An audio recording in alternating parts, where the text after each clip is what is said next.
myself, Mr. Jadhav sir. I welcome all of you in our Shantiniketan online English classes, which is taken by New Vision Academy app. Friends, at the previous video, we have learned the English workshop of Be the Best of Poem. मागच्या व्हिडिओमध्ये आपण बी the best ह्या कवितेचं English workshop आपण पाहिलेलं आहे. And now in this video today we are going to learn and appreciation of this poem. आणि आताच्या व्हिडिओमध्ये आपण ह्या कवितेचं अप्रिशिएशन पाहणार आहोत.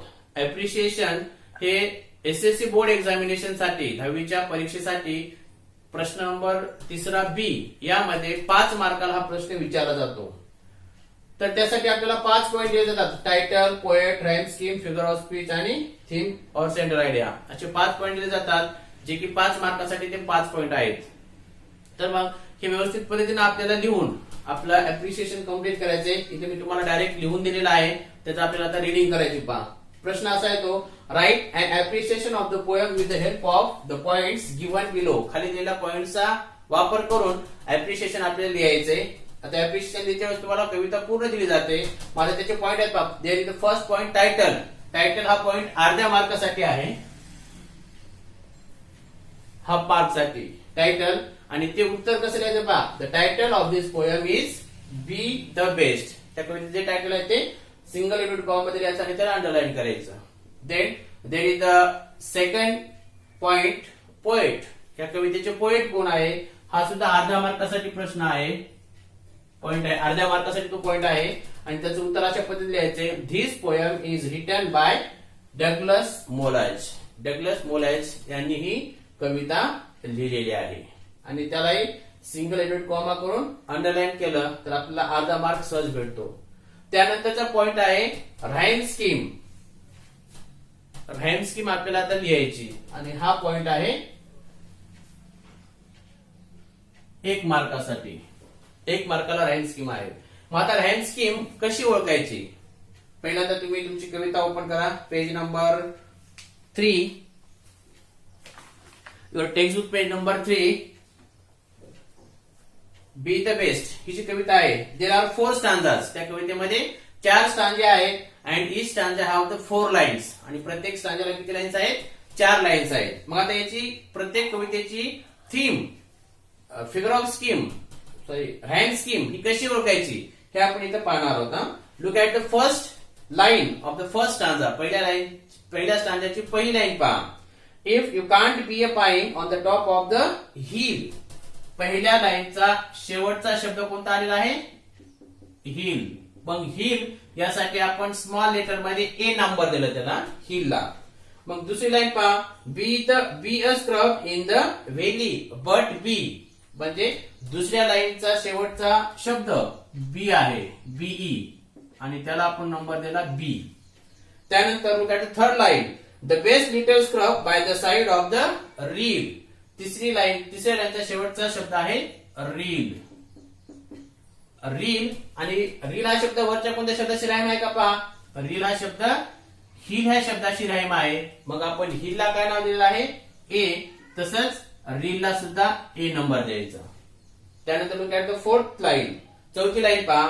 बी a Bush if you can't be a tree. चौथ्या लाईनचा शेवटचा शब्द आहे ट्री. मग ट्री हा शब्द वरील कोणत्या शब्दाशी राईम आहे का पहा. ट्री हा शब्द बी या शब्दाशी राईम आहे आणि बी ला बी नंबर दिलाय म्हणून ट्री ला सुद्धा बी येणार. म्हणून ह्या पहिल्या स्टांजाची राईम स्कीम काय झाली, ए बी ए बी. मग look at the second stanza. दुसरा स्टांजा पहा. दुसऱ्या स्टांजाच्या पहिल्या ओळीचा शेवटचा शब्द आहे ग्रास. कोणता शब्द आहे, ग्रास. ग्रासला आपण ए नंबर दिला. त्यानंतर दुसऱ्या ओळीचा शेवटचा शब्द आहे मेक. मेकला बी नंबर दिला. त्यानंतर तिसऱ्या ओळीचा शेवटचा शब्द आहे बास. बास हा ग्रास या शब्दाची राईम आहे म्हणून याला ए नंबर दिल्यामुळं ह्या बासला सुद्धा काय नंबर येईल, ए. आणि चौथ्या ओळीचा शेवटचा शब्द आहे लेक, LAKE. लेक हा शब्द मेक या शब्दाशी राईम आहे म्हणून मेकला बी नंबर दिले म्हणून लेकला सुद्धा बी नंबर येणार. म्हणून ह्या दुसऱ्या स्टँडर्ड सुद्धा रँक स्कीम काय आहे? ए बी ए बी. म्हणून तिसरा स्टांजा पहा, तिसऱ्या स्टँडर्डची rank scheme A B A बीच येते. चौथा स्टांजा पहा, चौथ्या स्टँडर्डची रँक स्कीम सुद्धा ए बी ए बी येते. म्हणून ह्या संपूर्ण कवितेची रँक स्कीम काय येणार? ए बी ए बी. म्हणून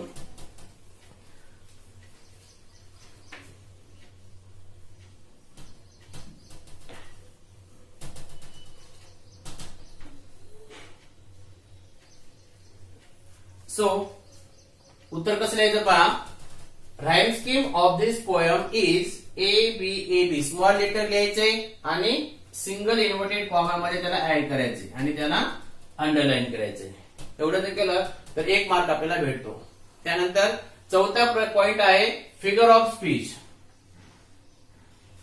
शब्द अलंकार म्हणून जातात. फिगर ऑफ स्पीच म्हणजे शब्द अलंकार. म्हणजे प्रत्येक कवितेमध्ये कवी आपली कविता अतिशय भावपूर्ण किंवा राईमयुक्त यावी यासाठी फिगर ऑफ स्पीचचा वापर करतो किंवा त्याला विशिष्ट असा अर्थ प्राप्त व्हावा यासाठी फिगर ऑफ स्पीचचा वापर करतो. शब्द अलंकार म्हणलं जातं. मग आता हे शब्द अलंकार भरपूर आहेत. त्यापैकी या कवितेमध्ये 2 शब्द अलंकार इथं वापरलेले आपल्याला पाहायला भेटतात. Figures of speech used in this poem are first repetition. त्याला पुनरावृत्ती फिगर ऑफ स्पीच म्हणलं जातं.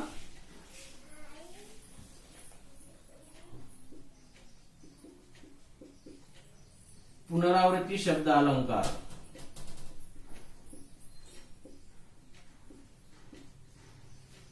पुनरावृत्ती शब्द अलंकारामध्ये काय असतं पहा. एखाद्या कवितेच्या ओळीमध्ये त्या ओळीमध्ये काही शब्द हे रिपीट झालेले असतात. काही वर्ड जर रिपीट झालेले असतील तर त्या कवितेच्या ओळीमध्ये रिपिटेशन हा फिगर ऑफ स्पीच आहे असं आपण गृहीत धरायचे. आता एक्झाम्पल आपण इथं पाहूया. दिलेलं आहे example. If you can't be a bush be a bit of the grass. आता ह्या ओळीमध्ये शब्द कोणते रिपीट झालेले आहेत? बी हा शब्द रिपीट झाला आहे. इथं बीई बी आणि इथं बीई बी. म्हणजे एक शब्द इथं बी हा शब्द किती वेळेस आलेला आहे? 2 वेळेस. म्हणून त्यात इथे एक्सप्लेनेशन दिले. एक्सप्लेनेशन द्यायची गरज नाही आपल्याला, तरी पण तुमच्या लक्षात राहावं यासाठी इथं एक्सप्लेनेशन दिलेलं आहे. Explanation in the above line म्हणजे वरच्या लाईन मध्ये अ वर्ड एक शब्द रिपीट झाला. कोणता? बी. बी इज रिपीटेड 2 टाइम्स. बी हा शब्द 2 वेळेस रिपीटेड झालेला आहे. म्हणून दिलेल्या ओळीमध्ये फिगर ऑफ स्पीच कोणता आहे? रिपीटेशन हा फिगर ऑफ स्पीच आहे. लक्षात आलं? रिपीटेशन म्हणजे पुनरावृत्ती शब्द अलंकार. म्हणजे एकाच ओळीमध्ये एक शब्द पुन्हा पुन्हा आलेला असतो. 2 वेळेस किंवा 3 वेळेस किंवा 4 वेळेस किती वेळेस आलेला असतो, पण कमीत कमी 2 वेळेस किंवा त्यापेक्षा अधिक वेळेस जर आला असेल तर त्या कवितेच्या ओळीमध्ये रिपीटेशन हा फिगर ऑफ स्पीच असतो. त्यानंतर आणखीन एक दुसरा फिगर ऑफ स्पीच आपण इथं पाहिलेला आहे, अलिटरेशन. याला अनुप्रास अलंकार म्हटलं जातं.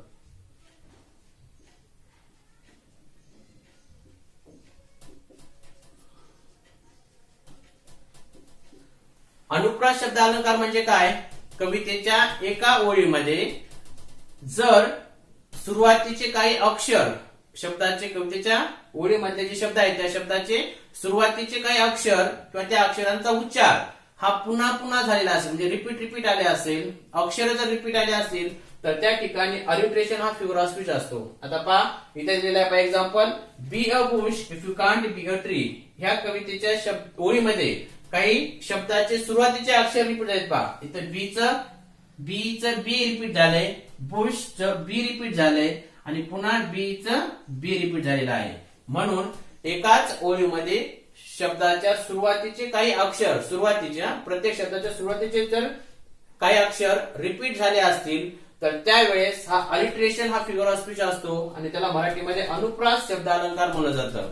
मग त्याचं एक्सप्लेनेशन इथे दिले पहा, in the above line the sound of the letter B. म्हणजे बी या लेटरचा उच्चारही सेम असला पाहिजे, फक्त लेटर येऊन उपयोग नाही, त्या लेटरचा उच्चारही सारखाच आला पाहिजे. The letter B is repeated 3 times. म्हणजे बी हे लेटर म्हणजे बीईचं बी, बुशचं बी आणि पुन्हा बीईचं बी हे 3 वेळेस रिपीट झालेलं आहे. म्हणून त्या ओळीमध्ये अलिटरेशन हा फिगर ऑफ स्पीच आलेला आहे. लक्षात आला? फिगर ऑफ स्पीच, रिपीटेशन आणि अलिटरेशन हे 2 फिगर ऑफ स्पीच तुमच्या लक्षात यायला पाहिजे या कवितेमध्ये. रिपीटेशन म्हणजे पुनरावृत्ती अलंकार ज्यामध्ये की शब्द कवितेच्या ओळीमधले शब्द रिपीट झालेले असतात, आणि दुसरा आहे अलिटरेशन म्हणजे याला अनुप्रास अलंकार म्हणलं जातं. यामध्ये कवितेच्या ओळीमधले शब्दाचे सुरुवातीचे अक्षर हे रिपीट झालेले असतात, त्याला अलिटरेशन हा फिगर ऑफ स्पीच म्हणलं जातं. आणि हा पॉइंट आहे 1 मार्कासाठी. आणि त्यानंतर शेवटचा 5वा पॉइंट आहे थीम और सेंट्रल आयडिया, ही आहे 2 मार्कासाठी. माझा पहा, त्या थीम किंवा सेंट्रल आयडिया मध्ये आपल्याला काय लिहायचे, प्रत्येकाची वेगळी येऊ शकते. फक्त एवढंच लिहायचे की त्या कवितेमधून आपल्याला काय मेसेज भेटलेला आहे, त्या कवितेची काय थीम आहे, थोडक्यात त्या कवितेचा सारांश काय आहे, यावर आधारित आपल्याला शॉर्ट मध्ये माहिती लिहायची. तर इथे थोडक्यात लिहिले आपण theme. The central idea of this poem is that whatever job we have to do, आपल्याला कोणता का जॉब करायचा असेल ना, कोणताही जॉब करत असाल तर बट डू इट ऑनेस्टली, तर तो जॉब आपल्याला अतिशय प्रामाणिकपणे करायचा आहे. And B the best in your job, आणि त्या जॉब मध्ये आपल्याला उत्कृष्ट बनण्याचा प्रयत्न करायचा आहे. उदाहरणामध्ये तुम्ही शिक्षक असाल, शिक्षक बनायचं असेल तर शिक्षकामधला तुम्हाला उत्कृष्ट शिक्षक किंवा चांगला शिक्षक बनण्याचा प्रयत्न करायचा आहे. अशा पद्धतीनं त्या कवितेची सेंट्रल आयडिया किंवा थीम ही आपण पाहिलेली या ठिकाणी 5व्या पॉइंट मध्ये पाहिलेली आहे. अशा पद्धतीनं बी द बेस्ट या कवितेचं अप्रिशिएशन आपण या ठिकाणी पाहिलेलं आहे, जे की 5 मार्काला तुम्हाला 8वीच्या परीक्षेमध्येही मी तुम्हाला 5 मार्काला ते टाकलं जाणार आहे, आणि 10वीच्या परीक्षेमध्ये 9वी आणि 10वीच्या परीक्षेमध्ये सुद्धा हे अप्रिशिएशन 5 मार्कासाठीच आहे. त्याकरता हे सर्व अप्रिशिएशनचे पॉइंट्स जे दिलेले आहेत ते व्यवस्थित पद्धतीनं तुम्ही लिहून घ्या, आणि लिहून घेऊन याचं पाठांतर करा. ते परीक्षेला तुम्हाला येणार आहे. त्याकरता एकदा व्यवस्थित पहा आणि लिहून घ्या. तुमच्या व्हिडिओ तुम्ही पॉज करा आणि व्यवस्थित पद्धतीनं लिहून घ्या. आणि यानंतरच्या व्हिडिओमध्ये आपण 1.2 अँड्रॅगॉल्स अँड द लॉयन हा चॅप्टर पाहणार आहोत. Write down carefully.